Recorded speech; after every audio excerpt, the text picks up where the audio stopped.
Hello and welcome to our program today on meeting planning, agendas, and facilities. My name is Jim Coles and I'm the Executive Director of Columbus Area Labor Management Committee. And I'm Meredith Porterfield, Program Manager for Columbus Area Labor Management Committee.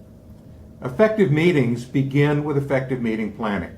And in this part of our presentation on meeting planning, we're going to talk about agendas and about facilities, both of which are essential parts of that planning process.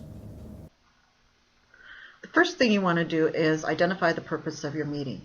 That will help you to determine the participants you want to have come and also the meeting room size. The next thing you need to consider is the agenda. Just exactly what you want on your agenda as far as topics are concerned, the materials that will be needed, and the equipment that will also be necessary for your meeting. That will help you to determine the length of the meeting.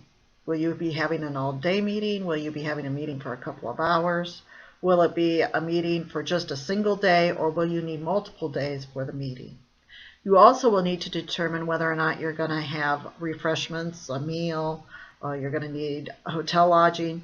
If you do need those things, you're going to have to contact the caterer and the hotel in order to make arrangements for whatever it is that you need so they can get it on their calendar.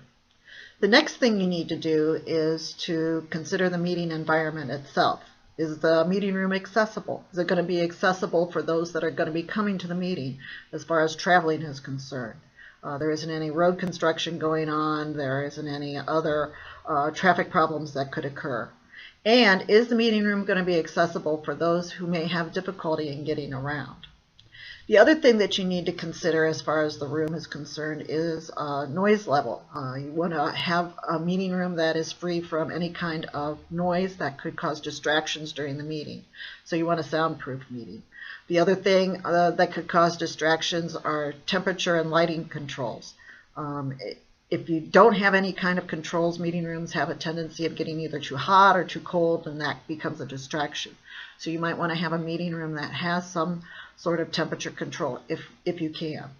The other thing you want to have in your room are comfortable chairs and a meeting table that will accommodate all the participants that will be coming to your meeting.